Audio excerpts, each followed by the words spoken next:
जय श्री माता जी। परम पूज्य श्री माता जी, कृपा करके ये ध्यान और मेडिटेशन के मंच पर पधारिए और आज का ध्यान, ये ब्रह्म मुहूर्त का ध्यान आपने करा लीजिए। माँ परम पूज्य श्री माता जी, आप ही तो आदि शक्ति माँ है। माँ कृपा करके सभी संतों को, सभी शुद्धात्मा को परम चैतन्य प्रदान कीजिए। परम पूज्य श्री माता जी, सभी संत की हृदय पर आइए और ध्यान का स्थिति, निर्विचारिता स्थिति प्रदान कीजिए। परम पूज्य श्री माता जी, कृपा करके सारे विश्व की सभी शांत, सभी शुद्धात्मा आपके ऊपर पूर्ण रूप से समर्पित है। माँ कृपा करके हमें परम चैतन्य प्रदान कीजिए। परम पूज्य श्री माता जी, आपके श्री चरण कमल पर कोटि कोटि नमन। कुंडली उठाकर बंधन लेंगे।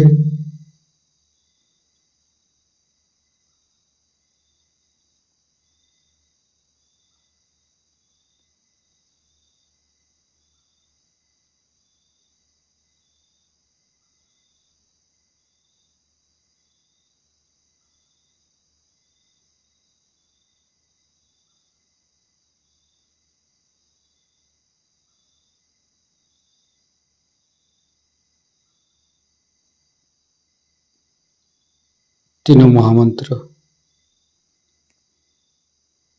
ओम तमेव साक्षात् श्री महालक्ष्मी महासरस्वती महाकाली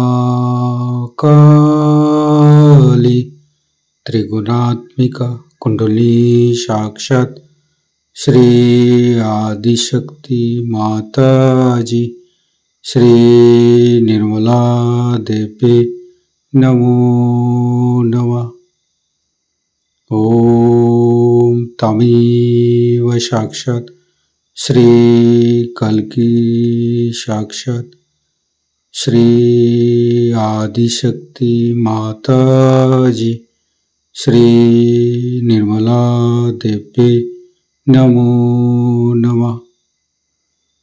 ओम तमेव साक्षात् श्री कल्की साक्षात् श्री सहस्रार स्वामिनी मोक्ष प्रदायिनी माता जी श्री निर्मला देवी नमो नमः। गणेश मंत्र। ओम तमेव साक्षात् श्री गणेश साक्षात् श्री आदिशक्ति माता जी श्री निर्मला देवी नमो नमः। दोनों हाथ खुला हुआ परम पूज्य श्री माता जी के सामने श्री माता जी के बिंदी को देखते हुए अपने मन के अंदर, अपने हृदय के अंदर अच्छे अच्छे चिंता लाते हुए परम पूज्य श्री माता जी कृपा करके आपके श्री चरण कमल की शीतलता हमारे हृदय पर प्रदान कीजिए। परम पूज्य श्री माता जी, हम अज्ञानी हैं। हमारी अज्ञानता के बस में यदि आपकी शान के खिलाफ कोई गलती हुआ हो, कृपा करके आप मुझे क्षमा कर दीजिए। माँ अपना हृदय में परम पूज्य श्री माता जी की श्री चरण की शीतलता महसूस करते हुए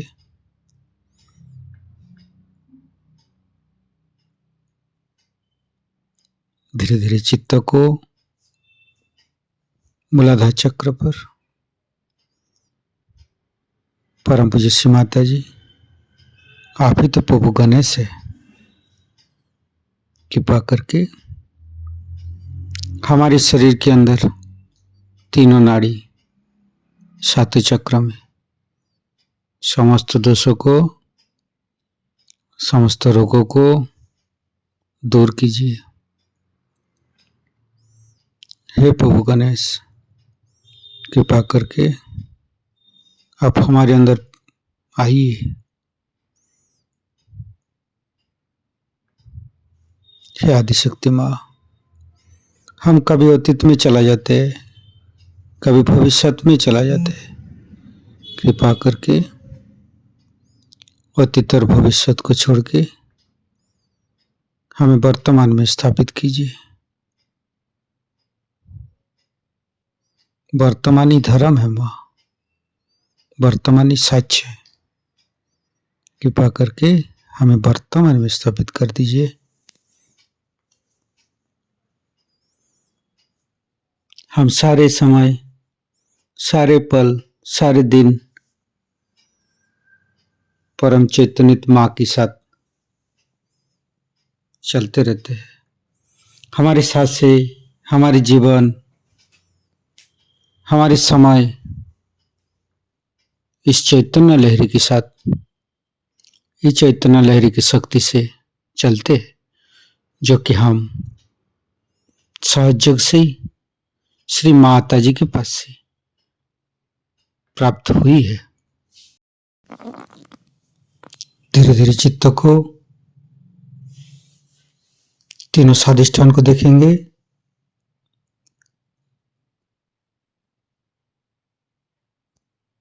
तीनों नाभि, लेफ्ट नाभि परम पूज्य श्री माता जी कृपा करके आप गृहलक्ष्मी जी के रूप में हमारे लेफ्ट नाभि पर आइए और समस्त दोषों को, समस्त रोगों को दूर कीजिए। लेफ्ट नाभि को सहस्त्रार के साथ जोड़ेंगे।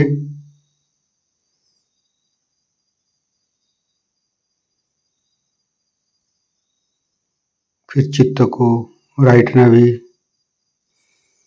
परम पूज्य श्री माता जी कृपा करके आप हमारी राइट नाभि पर श्री राज लक्ष्मी जी के रूप में पधारिए। समस्त दोषों को, समस्त रोगों को दूर कीजिए।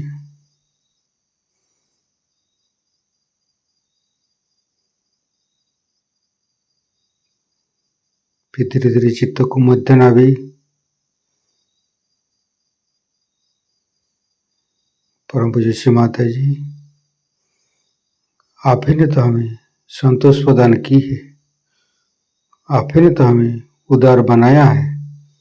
कृपा करके लक्ष्मी नारायण जी के रूप में हमारे मध्य नाभि पर आइए और चैतन्यित कीजिए। फिर धीरे धीरे चित्त को सहस्त्रार के साथ जुड़ेंगे।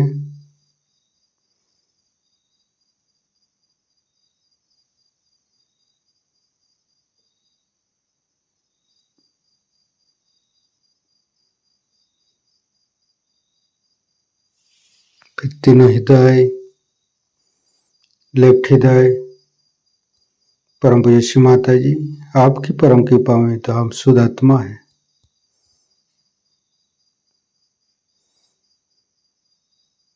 फिर राइट हृदय, फिर मध्य हृदय,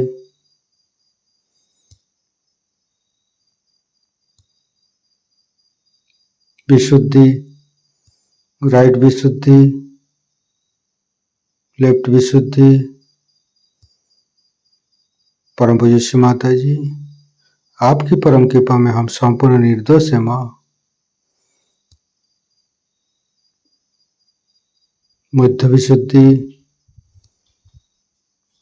फ्रंट आज्ञा, बैक आज्ञा, सहस्त्रार। परम पूज्य श्री माता जी, हमारे अंदर अहंकार, पति अहंकार को दूर करके हमारे सहस्त्रार पर आइए, समस्त ब्रह्मरंध्र को खोल दीजिए।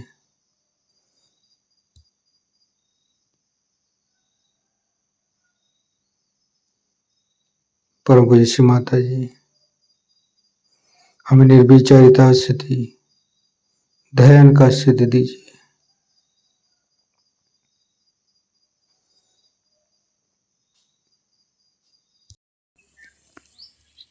सहस्त्रार के साथ एक एक चक्र को जोड़ेंगे।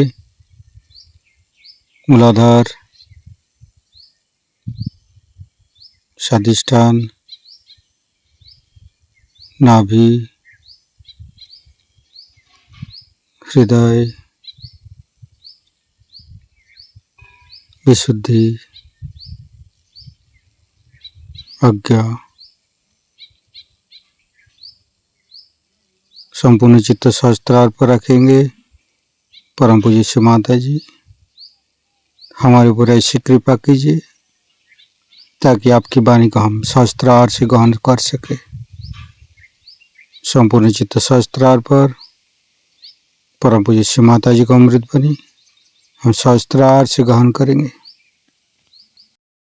सबके सामने आती, लोग कहते माँ हाँ आपने कहा था, वही बात हुई। फिर हंस देते हैं, हाँ भाई कह दिया था, पता नहीं कैसे।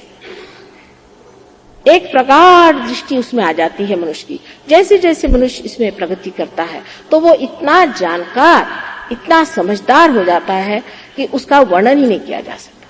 लक्ष्मी तत्व में वो जागरूक हो जाता है। अभी एक साहब थे, उनकी फैक्ट्री बंद थी बंबई में, बहुत परेशान कि हमारी फैक्ट्री बंद है और सब लोग यहाँ पर स्ट्राइक कर रहे हैं और ऐसा वैसा है। मैंने कहा अच्छा गणपति ले आओ। महाराष्ट्र की बात है, महाराष्ट्र में गणपति रख दीजिए तो मिनिस्टर लोग भी उसके सामने झुक जाएंगे, जो किसी के सामने नहीं झुकते। तो गणपति ले आए। गणपति को हमने कहा अच्छा हम इसको जरा सा वरदान दे देते हैं, इसको जागरूक कर देते हैं, अब ले जाके अपने फैक्ट्री में लगा दो। 8 दिन में फैक्ट्री शुरू हो गई और अभी पेपर में आया कि उस फैक्ट्री ने बहुत कुछ कमाना शुरू कर दिया। अभी आप कहिएगा कि गणपति ने क्या काम किया? भाई गणपति ही तो सारे काम करते हैं। ये तो असत्य है कि हम कुछ काम करते हैं। सत्य तो यह है कि गणपति ही सारे काम करते हैं। जैसे कि हम एरोप्लेन से जा रहे हैं और कोई विलेजर से बताया गया कि आप सामान कम ले जाओ, तो अपने सर पे वो सामान रख के बैठे थे। मैंने कहा सामान क्यों सर पे रखा? भाई कल हम ये जो एरोप्लेन है ना, इसका बोझा थोड़ा हल्का कर रहे हैं। इसी तरह से हम लोग भी सोचते हैं कि हम बड़ा बोझा हल्का कर रहे हैं और हम ये जो कर्म कर रहे हैं, इस कर्म से हम सारे दुनिया का हम भला कर रहे हैं। भला करने वाला तो बैठा है ऊपर में और वो जानता है कैसे भला करना है। इसीलिए विवेक चूड़ामणि जैसी बड़ी विद्वत्तापूर्ण किताब लिखने के बाद श्री शंकराचार्य ने लिखा, उसका नाम है सौंदर्य लहरी, कि अब माँ के शरण जाओ और सौंदर्य लहरी को प्राप्त हो जाओ। कि उनका ये सब झगड़े और इसमें ये वाद विवाद करने से कोई फायदा नहीं है और आपको चाहिए कि आप सिर्फ परमात्मा के शरण जा करके और इस चैतन्य लहरी को पाइए। इसी प्रकार जब मैं छोटी थी, कबीर को बहुत पढ़ती थी। कबीर दास ने लिखा, पढ़ी पढ़ी पंडित मूर्ख भये। मैं कहती थी पढ़ के पंडित कैसे मूर्ख हो जाए?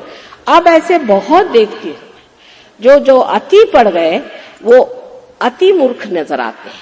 वजह यह है कि किताबें सारी खोपड़ी में घुस गई और उनकी आत्मा कहीं है ही नहीं। जब तक आप आत्मबोध को प्राप्त नहीं होंगे, किताबों का भी अर्थ नहीं लगेगा, गीता का अर्थ नहीं लगेगा, आपको रामायण का अर्थ नहीं लगेगा, बाइबल का अर्थ नहीं लगेगा, कुरान का अर्थ नहीं लगेगा। इसीलिए हर जगह कहा है कि आत्मबोध को प्राप्त है। ज़ेन ने कहा है कि जब तक तुम आत्मबोध को प्राप्त नहीं होगे, तुम इसे समझ नहीं पाओगे। लाओ त्से ने कहा है, सोक्रेटिस ने कहा है, कन्फ्यूशस ने कहा है, इब्राहिम ने कहा है, मोजेस ने कहा है, जिसने धर्म की स्थापना की, सब ने एक बात कही कि आप आत्मबोध को प्राप्त हुई।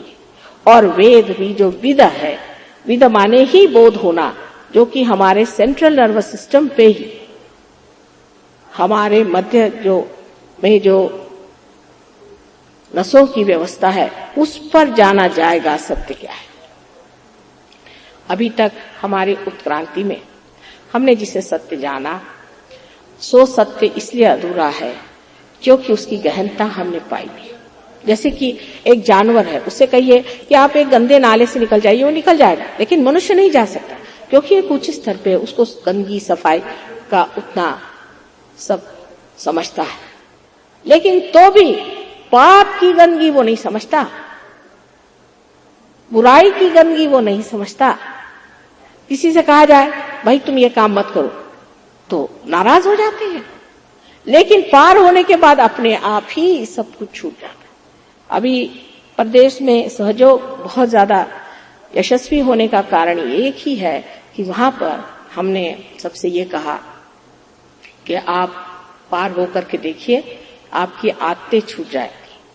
और उन लोगों को ड्रग शराब आदि की बड़ी गंदी आदतें हैं। बहुत से लोग ऐसे हैं कि आज पार हुए और कल से गायब, कल से सारी आदतें एकदम नष्ट हो जाती। एक साहब शराब वराब पीते थे, उनकी शराब सब छूट गई अपने आप। मैं तो किसी से नहीं कहती शराब मत पियो, नहीं तो आधे लोग उठ के चले जाए वहां, आधे से ज्यादा ही। और अगर कहीं ड्रग न लीजिए तो सारे के सारे ही चले जाए। लेकिन वो महाशय कहने लगे कि मुझे शराब की थोड़ी बहुत आदत थी और जर्मनी में एक शराब बहुत अच्छी मिलती है, तो जब वहां पहुंचा तो मैंने सोचा देखूं तो सही क्या होता है। तो कहले जो मैंने पिया तो ऐसा लगा कि कोई जैसा सड़ा हुआ बुच मुंह में जा रहा है, और ऐसी उल्टी होना शुरू हुई कि अंत में मेरे अंदर से खून आना शुरू हो गया। मैंने कहा भगवान बचा रखे, अब मैं कभी शराब नहीं पीऊं। मैं किसी से नहीं कहती हूं आप शराब मत पीजिए, मैं ये भी नहीं कहती कि सिगरेट मत पियो, मैं कहती हूँ जो करना है करो, एक बार यहाँ आ जाओ हमारे गली में, बस फिर जाते वक्त देखिएगा सब चीज छूट जाएगी आपकी। और यही बात होने से वहां के लोग आश्चर्यचकित है कि ये माँ क्या चमत्कार कर देती है कि सब चीज झाड़ झूड़ करके हम निकल आए स्वतंत्र होके, कोई भी तरह की गुलामी हमें करने के लिए। और ये चीज सिर्फ आत्मा ही कर सकता है, क्योंकि आत्मा अछूता है, बिल्कुल अछूता है। जब कुंडलिनी का जागरण हमारे जब नाभि चक्र में आता है तो वो ये सारी आदतें जो नाभि चक्र को खराब करती हैं उसे ठीक कर देती है। वहीं घूमती रहेगी कुंडली, वहीं घूमती रहेगी, जब तक आप नहीं छोड़ेंगे तब तक वो आपको परेशान करती रहेगी और वो उठेगी ही नहीं जब तक आप छोड़ेंगे नहीं। लेकिन आप पहले ही दिन अगर आपकी कुंडली जागृत होकर ब्रह्मरंध्र छेद ले तो फिर मतलब ही नहीं रहा, फिर आपका छूटी जाना है, बुरी आदतें सब छूट जानी है, अपने आप सब हो जाना है। उसके लिए कुछ कहने की जरूरत क्या है? कोई कहने की जरूरत नहीं। अपने आप आपकी माँ जो कुंडलिनी है वही आपको आशीर्वाद करेगी, वही आपको ठीक कर देगी, वही आपका रास्ता सुगम कर देगी। ये सारी व्यवस्था आपके अंदर में है। अब एक स्वाधिष्ठान चक्र है जो कि नाभि चक्र से निकला है। जैसे कि विष्णु जी का स्थान, नारायण का स्थान हमारे नाभि पर है, उसी तरह से स्वाधिष्ठान चक्र जो हमारे नाभि चक्र से निकला हुआ है उसके ऊपर श्री ब्रह्मदेव और सरस्वती का स्थान है। बहुत से लोग जो सहयोग में आते हैं जिन्होंने कभी कविताएं नहीं लिखी, हमारे छोटे भाई साहब वो उर्दू वगैरह कभी जानते नहीं थे। हमारे फादर बहुत उर्दूदार थे, मैं भी उर्दू थोड़ा बहुत जानती हूँ, बड़े भाई साहब जानते, पर हमारे छोटे भाई साहब तो बिल्कुल उर्दू के बारे में कुछ जानते नहीं थे। और अब ऐसी वो कविता लिखने लगे हैं। पहले तो मैं गजलें सुनती नहीं थी क्योंकि सब रोनी सूरत, मैंने कहा मुझे रोने गाने नहीं सुने। लेकिन अब जो वो मिलन के गीत गाने लग गए हैं, मुझे आश्चर्य होता कि ऐसे उर्दू के शब्द वो पाए कहां से। वो कहते तुम ही हमको देते। हमने कहा कुछ कुछ तो शब्द हमको मालूम भी नहीं। इतनी उसमें कर्तृत्व शक्ति, उसमें क्रिया शक्ति इतनी बढ़ जाती है मनुष्य की कि आश्चर्यचकित होता है। गाने वालों के एकदम से आवाज खुल जाती है। अमजद अली खान साहब को मुझे याद है, एक दिन ऐसी प्रोग्राम हो रहा था, उन्होंने हम बुलाया था, माँ जरूर आना। उन्होंने हमको देखा भी नहीं था। फर्स्ट टाइम हम पहुंचे तो वो कुछ बजा रहे थे, लेकिन सब लोग कह रहे थे कि हम बोर हो रहे हैं भाई, बोर हो रहे हैं। उसका जैसे हम पहुंचे उन्होंने मारवा शुरू किया। वो कहते मैंने ऐसा कभी मारवा बजाया ही नहीं, हमारे पति को मारवा राग पसंद नहीं था उनका, मैंने ऐसा सुंदर मारवा सुना ही नहीं। और उस दिन से आज वो चरम सीमा पे पहुंच गए। ऐसे अनेक लोगों को सहयोग से बहुत फायदा।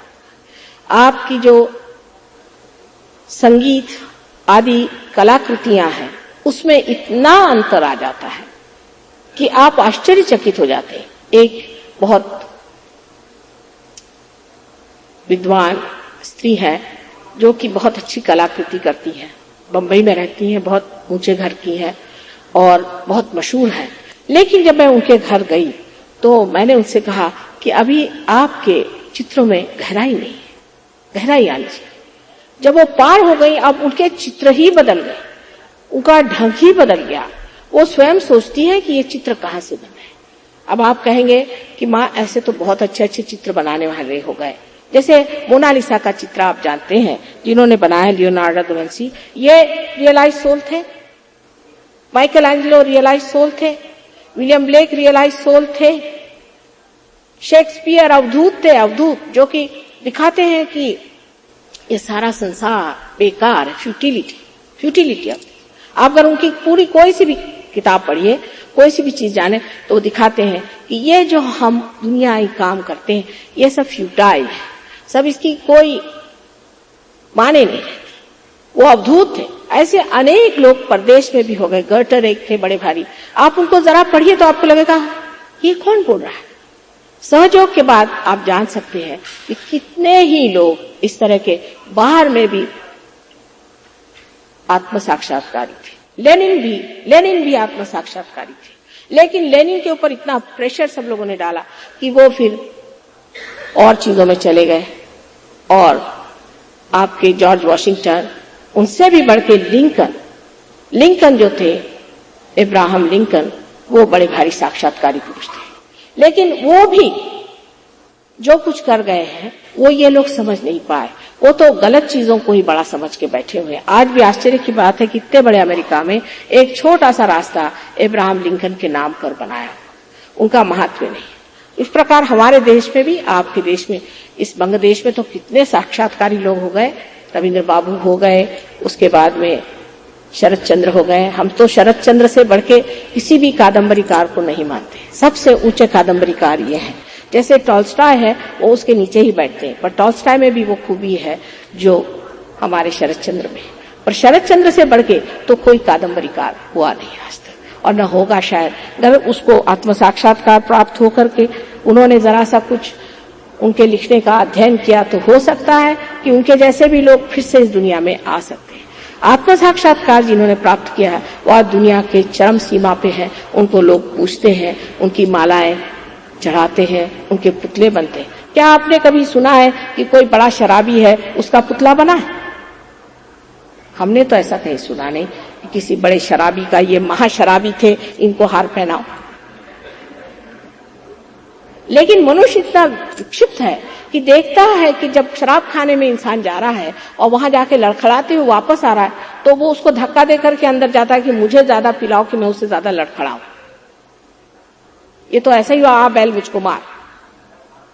मनुष्य की बुद्धि उल्टी हमेशा दौड़ती है क्योंकि वो अधोगामी है, उसकी चेतना अधोगामी है। इसे ऊर्ध्वगामी करना चाहिए, से जो श्री कृष्ण ने बताया है वही सहयोग है। अब ये कहा जाता है कि गीता में कुंडलिनी का वर्णन नहीं किया। वो जमाना कौन सा था, युद्ध के इसमें नहीं किया, लेकिन उसके बाद ज्ञानेश्वर जी ने साफ साफ लिखा 6 अध्याय में कि कुंडलिनी की ऊर्ध्वगति के सिवाय मोक्ष प्राप्त नहीं।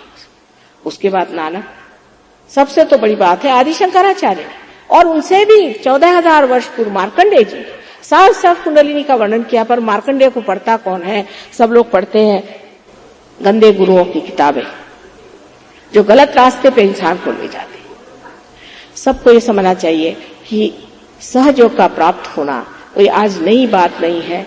नानक बता गए, कबीर बता गए, सब ने यही बताया कि सहज समाधि लाभ सहज पाया जाता है। इसको बहुत कम लोग मानते हैं कि कोई चीज सहज प्राप्त हो सकती।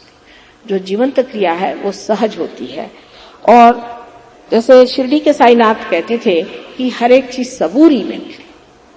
जैसे मैं देख रही थी, अब ये गाना गा रहे थे तो सब लोग ये चाह रहे थे कि माँ का लेक्चर हो जाए, माँ का लेक्चर हो जाए तो अच्छा। अब ये सोच रहे हैं कि जल्दी माँ का लेक्चर खत्म हो जाए तो हम बस पकड़े, फिर जब बस में बैठेंगे तो सोचे जल्दी घर पहुंचे, वहां खाना मिले। यानी जिस वक्त जहां है वहां कोई मजा उठा ही नहीं रहा। इस वर्तमान काल में खड़ा होना ही मजा उठाने का एक तरीका है। न तो भविष्य है और जो गत भूत था वो खत्म हो चुका, अब ये वर्तमान में खड़ा होना है और उसी के लिए कुंडलिनी का जागरण होना जरूरी है, क्योंकि कुंडलिनी भूत और भविष्य के जो विचार हैं उनके बीच में जो जगह विलंब है वहां आकर स्थिर हो जाती।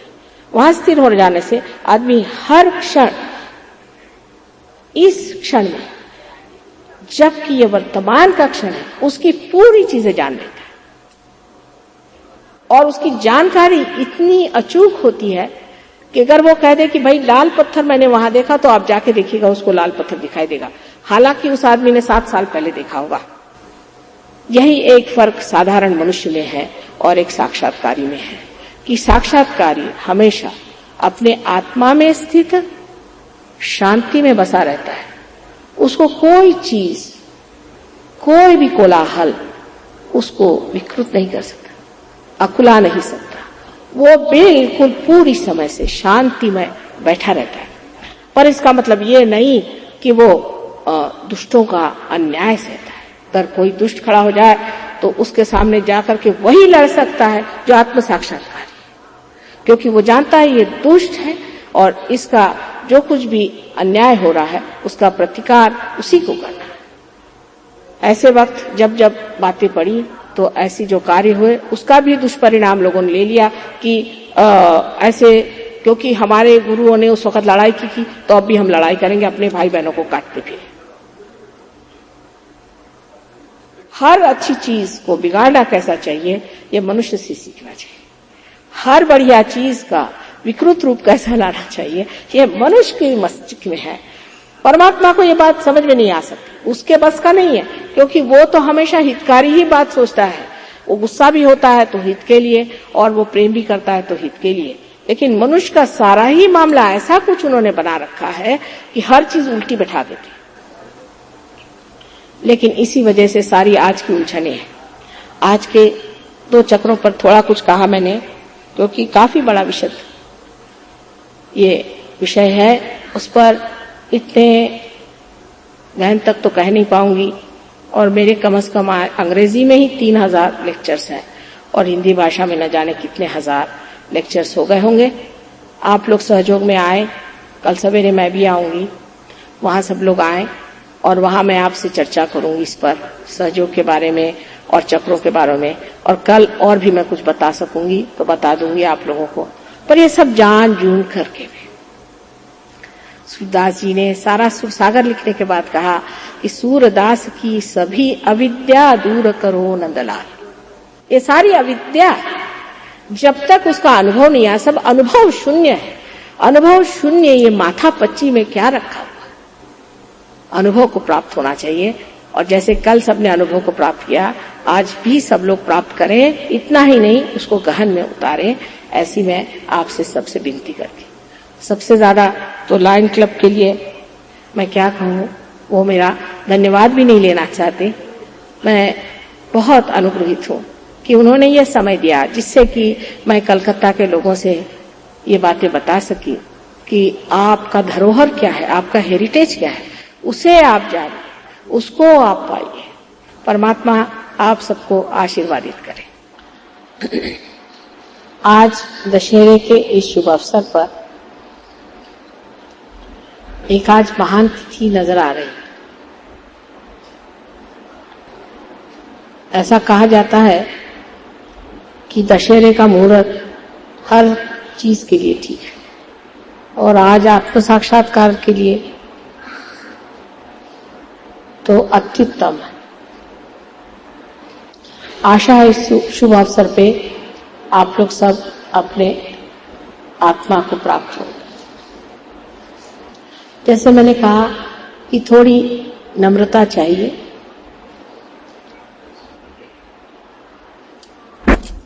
पहले ही से अगर आप उसके विरोध में हो, तो आपकी स्वतंत्रता की परिधि हम नहीं लांघेंगे। किसी भी तरह से आपकी स्वतंत्रता मानी ही जाए, इसलिए अपनी स्वतंत्रता में ही नम्रतापूर्वक आवाहन होना चाहिए अपने कुंडलिनी का, जो कि आपकी अपनी स्वयं की वैयक्तिक इंडिविजुअल मां है।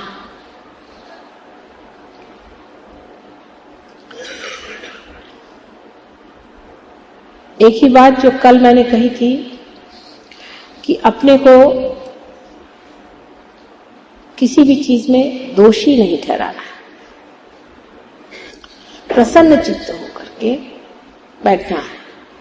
परमात्मा के दरबार में जा रहे हैं, प्रसन्न चित्त होकर जाना चाहिए।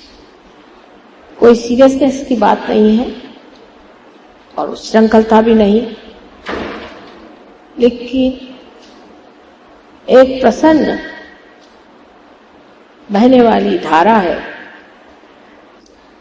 जो आपको परमात्मा के दरबार में ले जाएगी, सच्चे दरबार में ले जाएगी। इसलिए आप अपने को पहले क्षमा कर दें। कहीं हमारे भाषण में ऐसी कोई बात हो गई हो जिससे आप उसे अपने ऊपर लाद कर उस पर दूषण दे रहे हो, तो हमें भी माफ कर दीजिए और सबको माफ कर दीजिए। सबको माफ करके ही आप एकदम निस्संग हो जाएंगे। सो प्रसन्न चित्त होकर के नम्रता पूर्वक एक दो बातें जो हम समझाते हैं उसे सब लोग आप करें। नम्रता बहुत आसान, सरल, बहुत ही सहज बात है, इसलिए कि कुंडलिनी का जागरण तो ऐसे ही हो जाएगा, लेकिन आपको मैं इसलिए बता रही हूं कि आप भी आगे जाकर अपनी कुंडलिनी बार बार चढ़ा सकेंगे और उसे स्थित कर पाएंगे। इसलिए मैं आपसे बता रही हूं कि किस तरह से इसका जागरण आप स्वयं कर सकते हैं।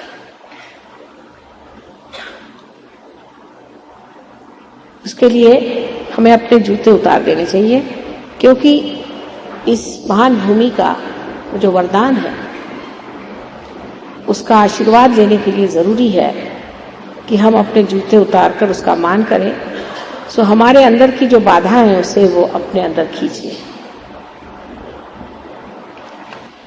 एक हाथ जो कि लेफ्ट साइड है, जिसे हम कहते हैं, जिसमें शुद्ध इच्छा है, इसलिए लेफ्ट हैंड हमारी ओर रखें।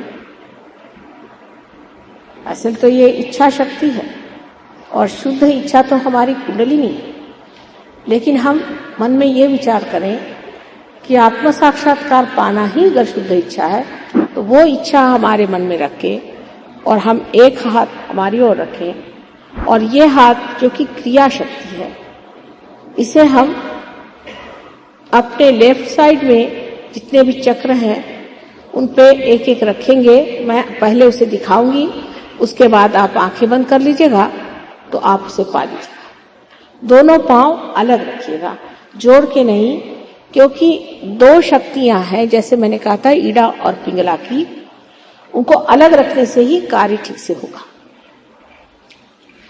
अब ये हाथ हमारी ओर अगर आप करें सब लोग सीधे से, और राइट हैंड आप हृदय पे रखें। हृदय के अंदर आत्मा का वास है। लेफ्ट हैंड हमारी ओर करें और राइट हैंड हृदय पे रखें। सब लोग रखें। Left towards me and right on the heart. Left towards me and right on the heart. यहां आत्मा का वास है। ये बड़ी भारी चीज है। यहां आत्मा का वास है, और जब हृदय का कोई भी प्रॉब्लम होएगा तो किस तरह से ठीक करना चाहिए मैं बाद में आपको बताऊं। अब दूसरी मर्तबा आप पेट के ऊपरी हिस्से में लेफ्ट हैंड साइड पे फिर से इस हाथ को रखना चाहिए। ये गुरु का चक्र है।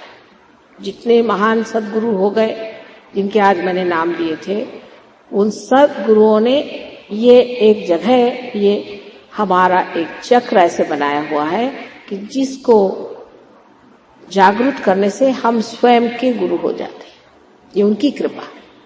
उसके बाद यही राइट हैंड हमको नीचे की ओर रखना चाहिए, जहां पर कि स्वाधिष्ठान का वो हिस्सा आता है जो परमात्मा के सारे कार्य को चालित करता है, जिसे हम कहते हैं शुद्ध विद्या का चक्र।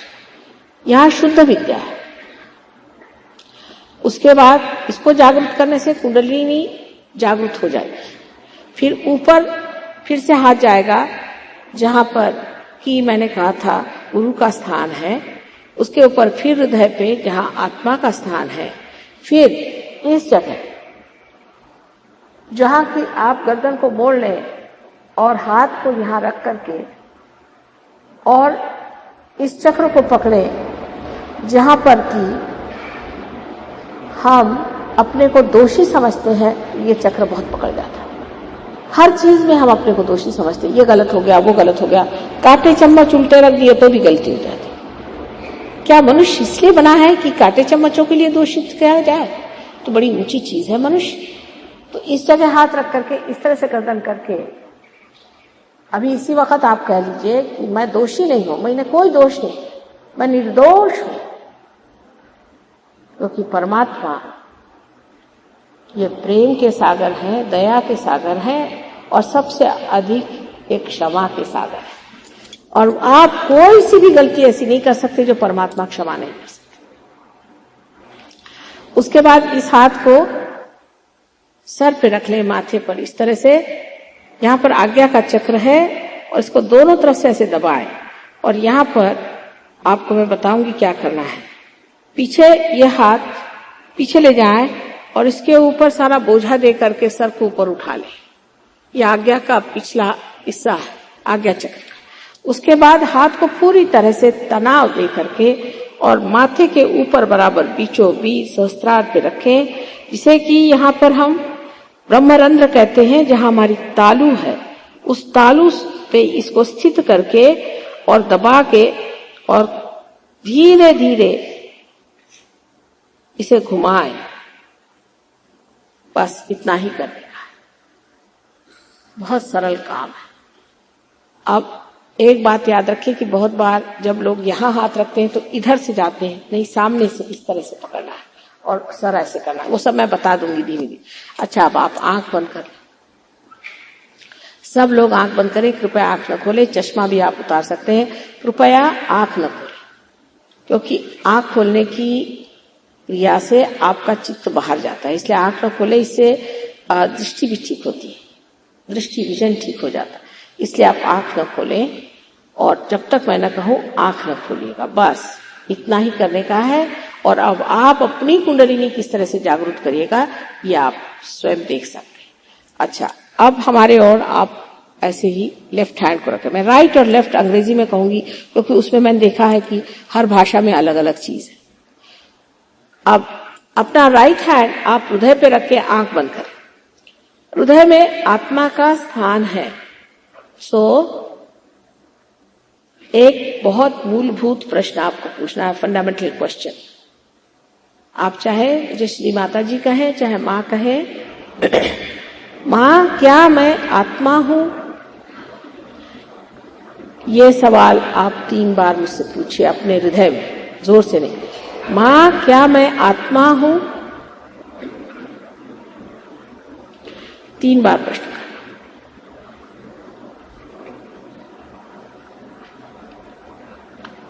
जैसे कंप्यूटर में सवाल पूछा जाता है, आप भी एक अजीबोगरीब कंप्यूटर है। जब इसका मेन से संबंध हो जाता है तो चलने लग जाता है, सारे प्रश्नों के उत्तर आ जाते हैं। अब ये राइट हैंड आप पेट के लेफ्ट साइड में ऊपरी हिस्से में दबा कर रखें, जहां गुरु का चक्र है। इस जगह जो पहला सवाल था कि क्या मैं आत्मा हूं, उसी से जुटा हुआ दूसरा सवाल पूछिए, मां क्या मैं स्वयं का गुरु हूं? मां क्या मैं स्वयं का गुरु हूं? 3 बार पूछेगा।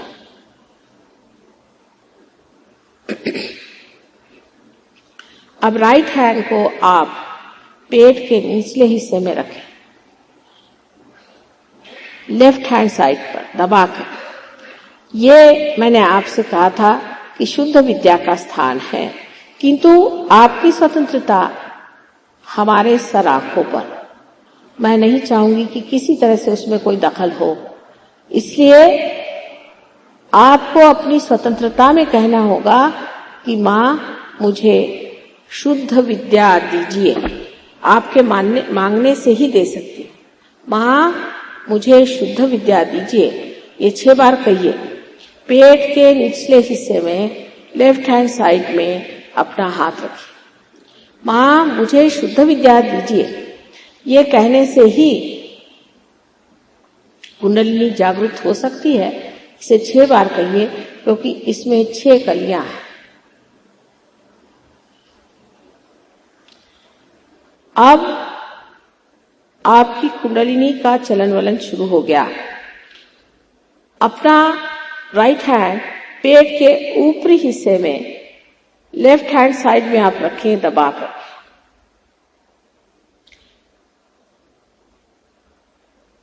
यहां पर गुरु का स्थान है, इसलिए आपको पूर्ण आत्मविश्वास के साथ कहना चाहिए, जिससे कुंडलिनी इस चक्र को लांघ सके और ये चक्र खुल जाए। आप पूर्ण विश्वास से कहिए, मां मैं स्वयं का गुरु हूं। पूर्ण विश्वास से कहिए, मां मैं ही स्वयं का गुरु हूं। पूर्ण विश्वास से, अपने ऊपर पूर्ण विश्वास रख के कहिए। ये 10 बार कहना होगा, क्योंकि मैंने आपसे कहा था कि ये 10 धर्म हमारे अंदर है, जो हमारे गुरुओं ने, सदगुरुओं ने हमारे अंदर स्थित किए हैं। पर पूर्ण विश्वास से कहिए तो ये चक्र खुलने से कुंडलिनी की ऊर्ध्वगति बनती रहेगी। अब 10 बार कहने के बाद, मां मैं ही स्वयं का गुरु हूं। आप अपना राइट हैंड हार्ट पे रखिए। पूरी समय वहीं रखे रहना चाहिए, छोड़ना नहीं चाहिए। हार्ट पे रखिए, हृदय पे रखिए। यहां पर आपकी आत्मा है। यहां पर भी आपको फिर से पूर्ण विश्वास के साथ कहना चाहिए। ये मंत्र है। अगर किसी को हार्ट अटैक आ रहा हो तो ये मंत्र कहने से उसका हार्ट अटैक चल जाएगा, वो नहीं कार्यान्वित हो सकता, वो खत्म हो जाएगा। यहां पर आप हाथ रखिए और जो सबसे महान सत्य है उसे कहिए कि मां मैं आत्मा हूं। मां मैं आत्मा हूं, इसे 12 मर्तबा कहना होगा। मां मैं आत्मा हूं, ये महान सत्य है कि आप आत्मा हैं। शरीर, बुद्धि, मन, अहंकार आदि आप कुछ भी नहीं, आप आत्मा हैं। इसे 12 मर्तबा कहिए। अभी पहले भी मैंने आपसे कहा था कि परमात्मा क्षमा के सागर है और बहुत शक्तिशाली क्षमा है उनकी। आपकी कोई सी भी गलती ऐसी नहीं जिसे परमात्मा नष्ट न कर दे और पूरी तरह से आपको मुक्त न कर दे। उन पे पूर्ण विश्वास होना चाहिए। अब अपना राइट हैंड उठा करके आप कंधा और गर्दन के बीच में रखें और गर्दन को राइट साइड में मोड़ दें। ये चक्र 16 पंखड़ियों से बना हुआ है। गर्दन को राइट साइड में पूरी तरह से करके और पूर्ण विश्वास से फिर कहें कि मां मैं बिल्कुल दोषी नहीं हूं, मैं निर्दोष हूं। मैंने कोई ऐसी गलती नहीं की जो परमात्मा क्षमा नहीं कर सकते। मैं बिल्कुल निर्दोष हूं, क्योंकि आत्मा स्वयं निर्दोष है। क्योंकि आप आत्मा हैं, आप निर्दोष हैं। इस अभिव्यक्ति को आपको ग्रहण करना चाहिए। इस एक्सप्रेशन को आपको मान लेना चाहिए कि आप निर्दोष हैं। गर्दन को राइट साइड में घुमा के और जोर से पकड़ के 16 मर्तबा कहिए। सबसे ज्यादा तो यही चक्र पकड़ रहा है। तो इसका मतलब यह है कि अभी भी लोग सोचते हैं कि हम बहुत दोषी हैं। तो अच्छा सही, अगर आप दोषी हैं तो उसकी सजा यह है कि आप 108 मर्तबा कहिए कि माँ मैं दोषी हूं। मैंने पहले ही कहा कि आप प्रसन्न चित्त हो जाइए, इतने सीरियस होने की कौन सी बात है। अब इसे रखिए यहाँ पर राइट हैंड। अब अपना राइट हैंड माथे पर रखिए और लेफ्ट हैंड हमारी ओर, और दोनों तरफ से उसे दबाकर, ये भाल प्रदेश, इस भाल प्रदेश पे दोनों तरफ से दबाकर आप पूर्ण हृदय से कहें, कितनी बार के मतलब नहीं, पूर्ण हृदय से कि माँ मैंने सबको क्षमा कर दिया। अब ये न कहें कि बड़ी मुश्किल बात है, क्षमा करें या न करें ये दोनों ही मिथ्या है। किंतु अगर आप क्षमा नहीं करते हैं तो बेकार लोगों के हाथ में आप खेलते हैं। इसलिए कह दीजिए माँ मैंने सबको क्षमा कर दी, सबको क्षमा। अब यही हाथ पीछे की ओर सर पे रख के और सर को पीछे ऐसे करें। अब देखिए कुंडलिनी चढ़ रही है, आज्ञा चक्र से ऊपर चढ़ रही है। अब इस जगह सर ऊपर करके अपने समाधान के लिए आप कहें, अपने ही समाधान के लिए आप कहें कि हे प्रभु, हे परमेश्वर, मुझसे अगर कोई गलती हो गई हो तो उसे क्षमा करें, लेकिन कोई भी दोष अपने पर न ले, अपने पाप और पुण्य मत जोड़े। सिर्फ ये कहें कि मुझे आप क्षमा कर दें, वो आप अपने समाधान के लिए कह रहे हैं। अब अपने हाथ को पूरी तरह से तान लीजिए और उसकी हथेली जो है उसके बीच का हिस्सा उसे बराबर अपने तालू भाग में रख के सर थोड़ा झुका ले और इसे जोर से दबा के धीरे धीरे आप 7 बार घुमाइए। इस वक्त में एक ही बात कहनी है कि फिर आपकी स्वतंत्रता हम मान्य करते हैं, इसलिए आपको कहना होगा कि माँ हमें आत्म साक्षात्कार दीजिए। इसकी किसी पर जबरदस्ती नहीं हो सकती, किसी पर भी जबरदस्ती नहीं हो सकती। इसलिए आप 7 मर्तबा कहिए कि श्री माता जी हमें आप आत्म साक्षात्कार दीजिए।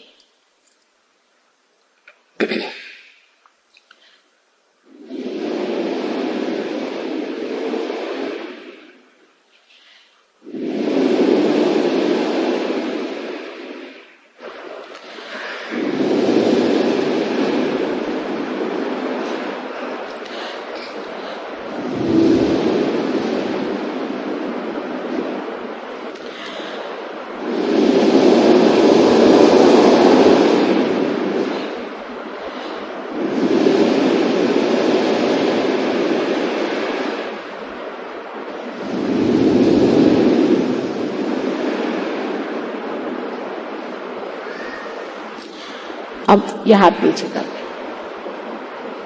अब दोनों हाथ हमारी ओर करें, आंख धीरे धीरे खोलिए, ऐसे हाथ करें।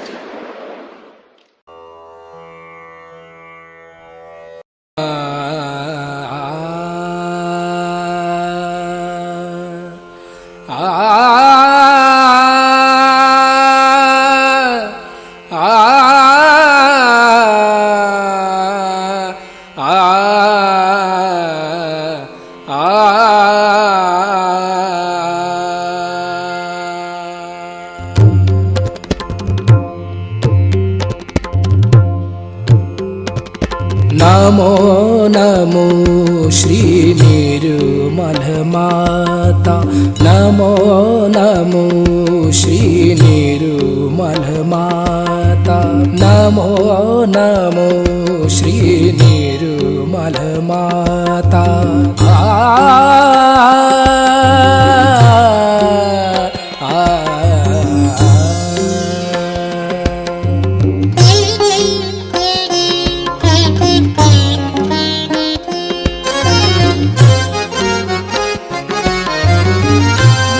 मोक्षदायिनी हे परमेश्वरी, मोक्षदायिनी हे परमेश्वरी, मोक्षदायिनी।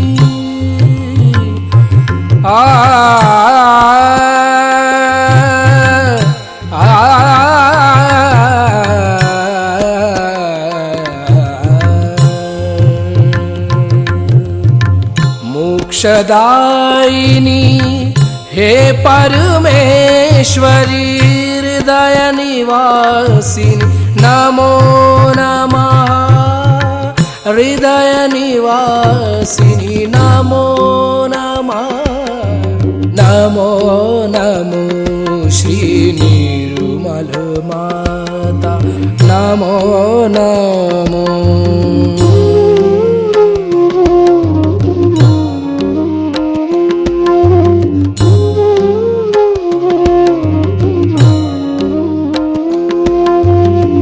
सहस्त्र कमल पर तुझको पाया सहस्त्र कमल पर तुझको पाया आ,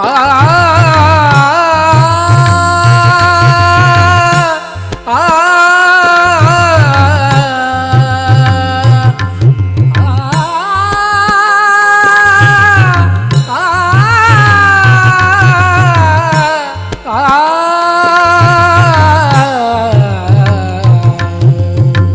सहस्र कमल पर तुझको पाया सहस्र कमल पर तुझको पाया सात चक्र पर विजय दिलाया सात चक्र पर विजय दिलाया ब्रह्म ज्ञान से हमें मिलाया ब्रह्म ज्ञान से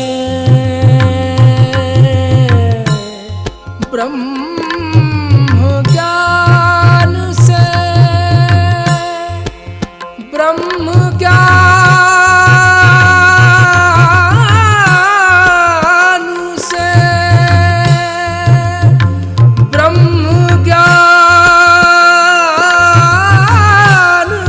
से ब्रह्म ज्ञान से हमें मिलाया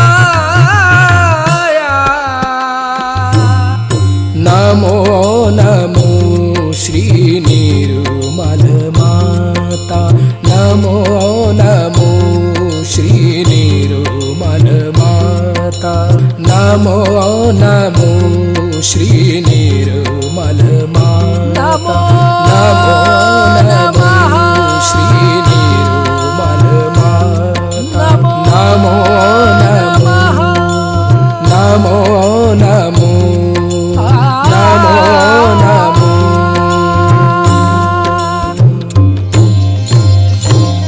ॐ त्वमेव साक्षात् श्री सहस्रार स्वामिनी मोक्ष प्रदायिनी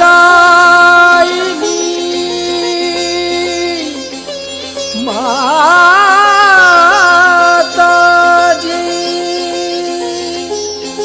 श्री निर्मला देवे नमो नमः नमो नमः नमो नमः। इस ध्यान का स्थिति पर परम चैतन्य अनुभव करते हुए